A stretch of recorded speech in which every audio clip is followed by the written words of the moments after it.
Welcome to my சேனல்மா. இன்னைக்கு நம்ம first பேப்பர்லம்மா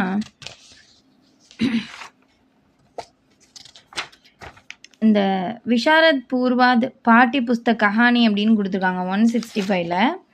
அதில் ஃபஸ்ட்டாக இருக்கக்கூடியது தான் இன்னைக்கு நம்ம பார்க்கக்கூடிய முதல் ஸ்டோரி. அது என்ன அப்படின்னு கேட்டிங்கன்னா, படே கர் கி பேட்டி, அதாவது பெரிய வீட்டு பெண் அப்படின்னு சொல்லுவாங்க. சில பேர் வசதியாக இருக்காங்க இல்லைங்கிறது அது அடுத்த விஷயம். ஆனால் தன்னுடைய குடும்ப கௌரவம் கெட்டு போகக்கூடாது அப்படின்னு சில பேர் இருப்பாங்க இல்லையா? அதை எப்படி சொல்லுவாங்க, பெரிய வீட்டு பெண் அப்படின்னு சொல்லுவாங்க. அந்த பழைய படம் கூட ஒன்று இருக்கும். ஸோ இதை பற்றின எக்ஸ்ப்ளனேஷன் தான் இன்றைக்கி நம்ம பார்க்க போகிறோம். ஸோ कहानी कला के आधार पर बड़े घर की बेटी कहानी का सारांश लिखकर उसकी विशेषताएं प्रस्तुत कीजिए. பிரேம்சந்தனுடையது. ஸோ இதை பார்க்க போகிறோம். கண்ணா இது உங்களால் இவ்வளோ பெருசு எழுத முடியல அப்படின்னா ஜஸ்ட்டு சொல்கிறேன். பட் இதெல்லாம் நீங்கள் எழுதுனா தான் மார்க். ஏன்னா இது விஷாரத் பூர்வ அதெல்லாம் 11th 12th மாதிரிம்மா, உங்களுக்கு 10th பப்ளிக் மாதிரி 11th படிக்கிற மாதிரின்னு வச்சுக்கோங்களேன். அப்படிங்கும்போது நம்ம அதுக்கு ஏற்ற மாதிரி நிறைய எழுதணும்னு நினப்பாங்க. ஒரு 3 pages அதை நீங்கள் கவர் பண்ணி ஆகணும். ஸோ இப்போ எனக்கு இப்போ நீங்கள் குழந்தைங்க ஏஜ் கொஞ்சம் கம்மியாக இருக்குது மேம், என்னால் இவ்வளோ ஸ்டோர் பண்ண முடியல அப்படிங்கும்போது உங்களுக்கு எது கிரிட்டிக்கலான வேர்டாக இருக்கோ அந்த சென்டென்ஸை மட்டும் விட்டுருங்க. புரியுதாக்கண்ணா? மெயினானது இப்போ யார் எழுதுனா இது எதை பற்றி சொல்ல போகுது அந்த மாதிரி 1 or 2 லைன்ஸ் எழுதிட்டு, ரொம்ப எனக்கு கிரிட்டிக்கலாக இருக்குது மேம், இது வேர்டே எனக்கு புரியல அப்படின்னா அந்த சென்டென்ஸை மட்டும் அங்கங்கே ஒரு சென்டென்ஸ் விட்டு வேணால் நீங்கள் எழுதலாம். பட் 3 pages ஆகுது நீங்கள் கவர் பண்ணணும். விஷாரத் பூர்வத்தெல்லாம் படிக்கும்போது எப்படி நீங்கள் 8th மேலே இருப்பீங்க. அப்போ கண்டிப்பாக உங்களால் படிக்க முடியுங்கிறப்ப தான் நீங்கள் இவ்வளோ தூரம் வந்திருப்பீங்க. அதனால் கொஞ்சம் ட்ரை பண்ணி படிங்க. ஓகே ஓகேண்ணா? நிறைய டேஸ் இருக்குது, கொஞ்சம் எஃபர்ட் போட்டு படிங்க. ஸோ லேखक பரிச்சையை பார்க்குறோம். ஸோ பிரேம்சந்த் மிகச்சிறந்த ஒரு எழுத்தாளர் இல்லையா? படே கர் கி பேட்டி நாம கஹானி ஸ்ரீ மும்ஷி பிரேம்சந்த் கி கஹானி ஹே. இது மும்ஷி பிரேம்சந்த் எழுதின ஒரு கதை தான் இந்த பெரிய வீட்டு பெண் அப்படிங்கிறது. உன்கோ ஹம் உபன்யாஸ் சம்ராட் மான்டே ஹே. இவரை நம்ம எப்படி சொல்லணும், நாவல் சக்கரவர்த்தி அப்படின்னு இவரை நம்ம தெரிஞ்சுக்கிறோம். உன்கா அசலி நாம் தன்பத் ராய் ஹே. அவருடைய ஒரிஜினல் நேம் என்ன அப்படின்னா தன்பத் ராய்.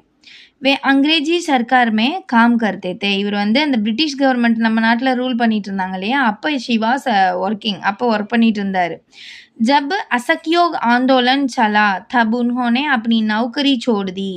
எப்போ ஒத்துழையாமை இயக்கம் அப்படின்னு இங்கே ஒன்று நடந்ததோ அப்போ அவர் என்ன பண்ணார், தன்னுடைய வேலையை அவர் விட்டுட்டார். ஏன்னா ஆங்கிலேயர்களுக்கு எதிராக நம்ம போரிட போகிறோம் அப்படிங்கும்போது ஆங்கிலேயர்கிட்டயே வேலை பார்த்துட்டு நம்ம எப்படி அவருக்கு அகைன்ஸ்ட் ஆக முடியும்? அதனால அந்த வேலையை உதறி தள்ளுறாரு.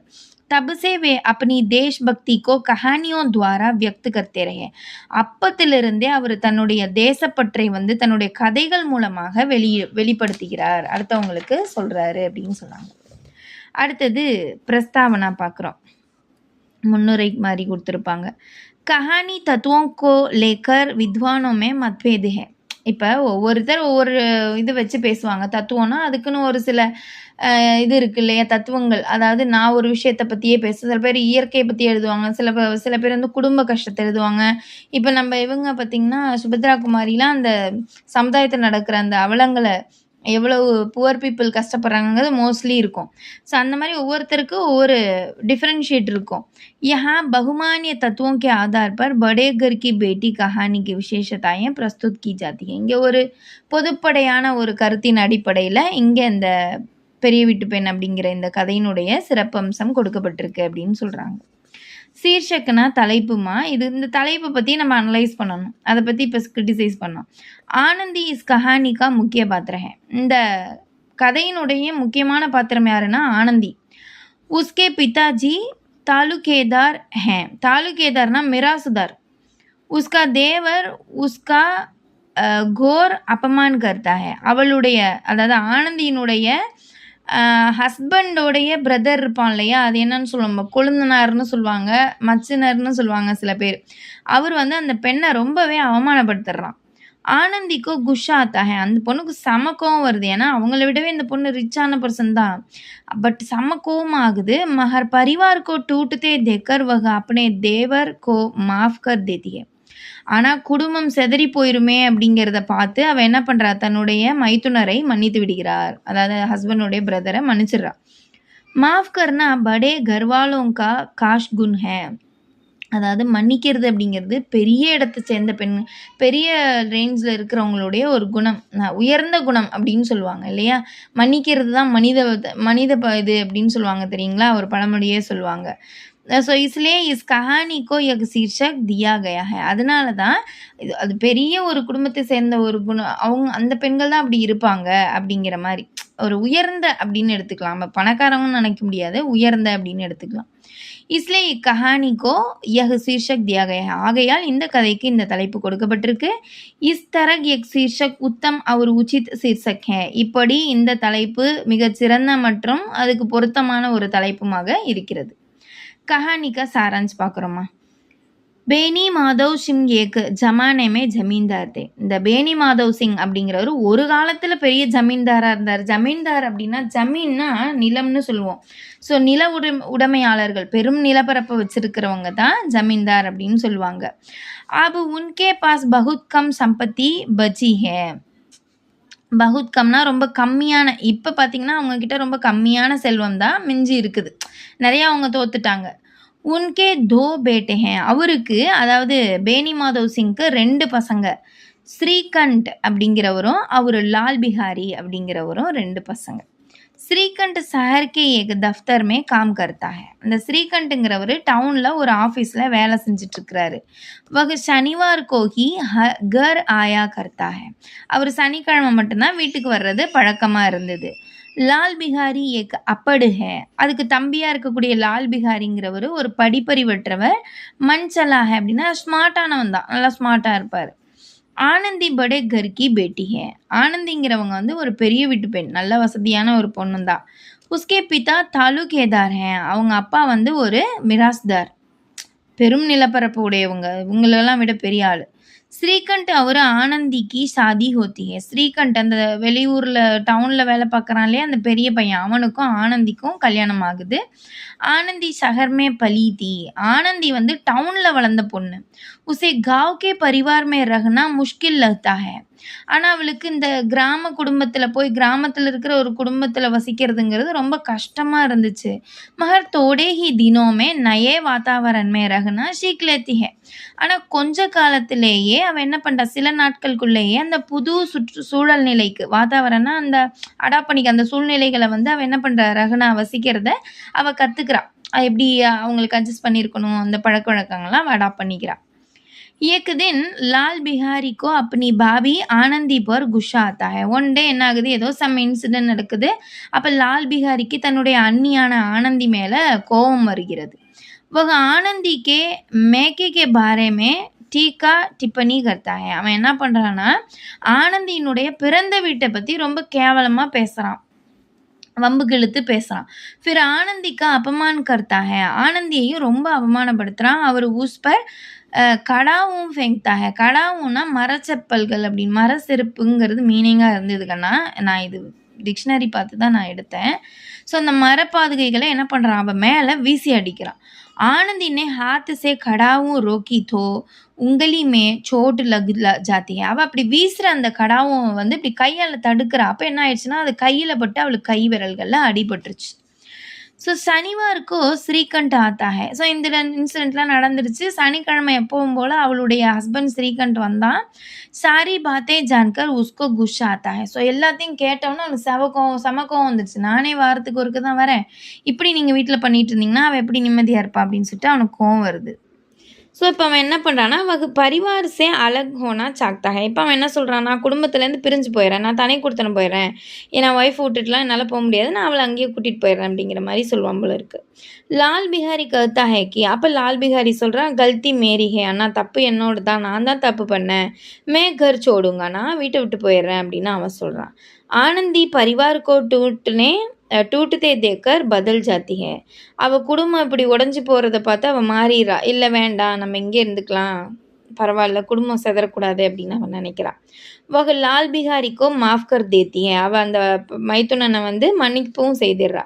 இஸ் பர் பேனி மாதவ் போல்தே ஹேங்கி. அப்போ அவங்க மாமனாரான பேனி மாதவ் சொல்கிறாரு, படேகர் கி பேட்டியா பிகடுதா காம் பனா லேத்தி ஹே. அதாவது என்ன சொல்கிறார், பெரிய இடத்து பெண்கள்லாம் இந்த மாதிரியான தவறுகளை அவங்க சரி செய்திருவாங்க, அவங்களுக்கு எப்படி குடும்பத்தை சிதறாமல் வச்சுக்கணும்னு தெரியும், அவங்க இந்த பிரச்சனைகள்லாம் அவங்க சரி செய்திருவாங்க அப்படின்னு பெருமையாக பேசுகிறாரு. ஸோ அதுதான் இந்த ஸ்டோரியினுடைய மீனிங் கண்ணா. இப்போ கதோப்கதன் அப்படின்னு கொடுத்துருக்காங்க. கதோப்கதனில் என்ன பார்க்க போகிறோன்னா, அது உரையாடல்கள் அப்படின்னு. कोई भी कहानी கதோப்கதன் ஹி சகாயத்தா சே ஹி ஆகே படுத்தி ஹே. அதாவது எந்த ஒரு கதையாக இருந்தாலும் அதனுடைய அந்த கான்வர்சேஷன் அப்படிங்கிறது தான் மிகப்பெரிய ஒரு உதவிகரமாக இருக்குது. அது இன்னும் இம்ப்ரூவ் ஆகி அந்த கதை பெருமையாக இன்னும் வளர்ந்து போகிறதுக்கு. பாத்ரோச்சித் கதோபகத்தன் சே கஹானிக்கு சுந்தர்தா படுத்தி ஹே. அதாவது அந்த கேரக்டர்ஸ்க்கு ஏற்ற அந்த டைலாக்ஸ் இருந்தால் தான் அது ரொம்ப அழகாக தோன்றும். அதாவது பேடே கர்கி பேட்டி படே கர்கி பேட்டி கஹானி கா கதோப்கதன் பாத்ரோं के अनुसार है. இந்த தலைப்பு வந்து இந்த கதையினுடைய அந்த கான்வர்சேஷன் வந்து அந்த கேரக்டருக்கு ஏற்ற மாதிரி இருக்குது. இந்த கதையினுடைய கான்வர்சேஷன்ஸ் லம்பே சோவுடே கதோப்கதன் சே பாட்டக் ஊப் ஜாத்தேங்க. ரொம்ப நீண்ட கான்வர்சேஷன் போயிட்டே இருந்துன்னு வச்சுக்கோங்க, 10 லைன் ஒவ்வொருத்தரும் பேசுகிற மாதிரி இருந்தால் படிக்கிற அடை என்னையான்ட்டு ஆகிடும். இஸ் கஹானிக்கு கதோப்கதன் யதா சம்பவ் சோட்டே ஹே. என்ற வரை இதனுடைய கான்வர்சேஷன் நல்லா சிம்பிள் பண்ணி கொடுத்துருக்காங்க. ஒரு சரல் ஹே, ரொம்ப எளிமையாகவும் இருக்கிறது அப்படின்னு சொல்லியிருக்கிறாங்க. அடுத்தது பார்க்குறோமா, பாத்திர சித்திரன் கேரக்டர் அனலைசிஸ் என்ன அப்படின்னா, இஸ் கஹானிக்கே முக்கிய பாத்திர ஆனந்தி அவர் லால் பிஹாரிக்கே பாத்திர ஹே. இதில் மெயின் கேரக்டர்ஸ் யார் அப்படின்னா, அந்த ஆனந்தியும் அவங்க ஹஸ்பண்டான அந்த மைத்துனனான, அதாவது என்ன சொல்லுவோம், தேவர்னு சொன்னோம் இல்லையா, ஹஸ்பண்டுடைய பிரதர், அவனும் தான் மெயின் கேரக்டர். ஸ்ரீகண்ட் அவர் பேனி மாதவ்கே பாத்திர கவுன் பாத்திர ஹே. இவங்கெல்லாம் செகண்ட் கேரக்டராக தான் இருக்காங்க, அவங்க ஹஸ்பண்டும் சரி அவங்க மாமனாரும் சரி. இன் சாரோं பாத்திரோं का उचित वर्णन हुआ है. இந்த 4 கேரக்டர்ஸுமே உரிய முறையில் வர்ணிக்கப்பட்டிருக்கு. லால் பிஹாரி அப்படு ஹே. லால் பிஹாரிங்கிறவன் படிக்காதவன், மரியாதை ந ஜானே வாலா ஹே. அவனுக்கு மரியாதைனா என்னன்னு தெரியாது. ஸ்ரீகண்ட் படா லிக்கா ஹே. ஆனால் ஸ்ரீகண்ட் அந்த பொண்ணோட ஹஸ்பண்ட் வந்து நல்லா படிச்சிருக்கிறான். அவர் வினய்ஷீல் ஹே, ரொம்ப தாழ்ந்த குணமுள்ள, தாழ்மை மீன்ஸ் அடுத்தவங்க தாழ்ந்து போகக்கூடிய ஒரு குணமுள்ளவன். ஆனந்தி குணவதி ஹே, இவளும் நல்ல குணசாலி பெண் தான். இன் தீனோ K beach Ki ஹல்கி லடாயி he யஹ் Kahani ஹே. இந்த 3 பேருக்கு இடையில நடக்கக்கூடிய ஒரு லேசான சண்டை தான் இங்கு கதையாக இருக்கிறது. பேனி மாதவ் கா பாத்திர நாம் பாத்திர கே லியே ஹே. அதாவது இந்த பேனி மாதவ் அவருடைய பாத்திரம், அந்த கேரக்டர் ஒரு பேரளவுக்கான பாத்திரமாக தான் இருக்குது, சும்மா ஒரு அடிஷ்னல் இதாக தான் இருக்குது, கேரக்டராக தான் இருக்குது. பாஷா சைலி அப்படின்னா மொழி நடை. இஸ் கஹானிக்கு பாஷா சைலி அனுப்பம் ஹே, ரொம்ப ஒப்பற்றது. அனுப்பம்னா ஒப்பற்ற, ஒண்டர்ஃபுல்னு வச்சுக்கோங்களேன். இந்த கதையினுடைய மொழி நடைங்கிறது ரொம்ப நல்லா இருக்குது. முகாவரோं का प्रयोग हुआ है. முகாவரோனா பழமொழிகள்னு சொல்லலாம், அல்லது சொற்றொடர்கள்னு சொல்லலாம். இது உபயோகிக்கப்பட்டிருக்கு. இஸ்லே பாஷா மே கம்பீரத்தை ஆத்தி ஹே. அதனால் அந்த மொழி நடையில் ஒரு கம்பீரம் கிடைக்கிறது. பாஷா சைலி நதி கே பிரவாக்கே சமான் ஹே. அந்த மொழி நடை அப்படிங்கிறது என்ன அப்படின்னா, நதி போல் எல்லாத்தையும் அடித்து விரட்டிட்டு போயிடணும், அப்படி ஓடணும். இஸ்மே உருது சப்த கா பிரயோக் நஹி கே பராபர் ஹே. அதாவது இங்கே உருது மொழி சொற்கள் வந்து அதனுடைய உபயோகம் செய்யப்படாமல் அப்படியே ஈக்குவலாக போயிட்டே இருக்குது. இஸ்லே ஹம் கஹானிக்கோ ஆசானிஸே சமஜ் பார்த்தேன். அதனால் நம்ம ஈஸியாக அண்டர்ஸ்டாண்ட் பண்ணிக்க முடியுது அப்படின்னு சொல்கிறாங்க. தேஷ்கால் அப்படின்னா அந்த தேசம் காலம் அப்படின்லாம் சொல்லுவோம் இல்லையாம்மா, எந்த நாட்டில் எந்த சூழ்நிலை அதுக்கேற்ற மொழி. இப்போ ஒரு இந்தியன் ஸ்டோரி, ஒரு வில்லேஜ் ஸ்டோரினா அந்த வில்லேஜ், இப்போ ஒரு திருநெல்வேலி சைடுனா அவங்க எப்படி பேசுவாங்க அந்த ஸ்லாங் இருக்கணும், கோயம்புத்தூர் சைடுனா அவங்க எப்படி ஸ்லாங், அந்த மாதிரி கொடுக்கறது தான் தேஷ்கால்னு சொல்கிறது. ये गांव के एक परिवार में घटने वाली कथा है. இது ஒரு கிராமத்தில் ஒரு குடும்பம், கிராமத்தை சார்ந்த ஒரு குடும்பம், பாரம்பரியமான ஒரு குடும்பத்தில் நடக்கக்கூடிய ஒரு கதை.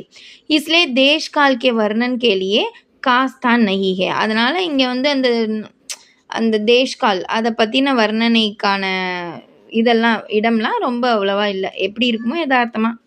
फिर भी जहाँ तक हो सके इसमें देश काल का निर्वाह खूब हुआ है.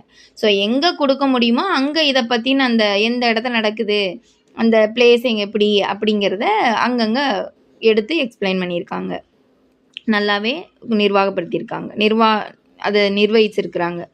उद्देश्य नोकम என்ன அப்படின்னு பார்க்குறோம். विवाह के बाद लड़कियां अपने पति के साथ अलग रहना चाहती हैं. கல்யாணத்துக்கு பிறகு பெண்கள் தன்னுடைய ஹஸ்பண்டோட தனியாக போயிடணும் அப்படி வசிக்கணுங்கிறதான் விரும்புகிறாங்க. இசே சம்யுக்த பரிவார் டூட் ஜாத்தே ஹேன். இதனால் ஒரு கூட்டு குடும்பம் அப்படிங்கிறது உடைந்து போகிறது. சம்யுக்த பரிவார் ஹி சுக்கு கா ஆதார் ஹே. இந்த கூட்டு குடும்பம் அப்படிங்கிறது தான் சுக் அப்படின்னு என்ன, இன்பத்திற்கு ஒரு ஆதாரம், மகிழ்ச்சியின் ஆதாரம். ஜரா சஹன் கர்னேசே, கொஞ்சம் சகிச்சுக்கிறதுனால பரிவார் டூட்னேசே பச் ஜாத்தே ஹேன், குடும்பம் சிதறு போகிறதுலேருந்து தப்பிச்சு போயிடுது. भारत की स्त्रियों को यह पाठ पढ़ाना ही इस कहानी का उद्देश्य है. பாரத பெண்களுக்கு இந்த பாடத்தை கற்பிப்பது தான் இந்த கதையினுடைய நோக்கம் அப்படின்னு கொடுத்துருக்காங்க. இப்படி நியூக்ளியர் ஃபேமிலியாக போயிடக்கூடாது அப்படிங்கிறத தான் அவங்க விரும்புகிறாங்க. उपसंहार முடிவுரை. कहानी उत्तम कहानी है. இது ஒரு பெஸ்ட் ஸ்டோரி.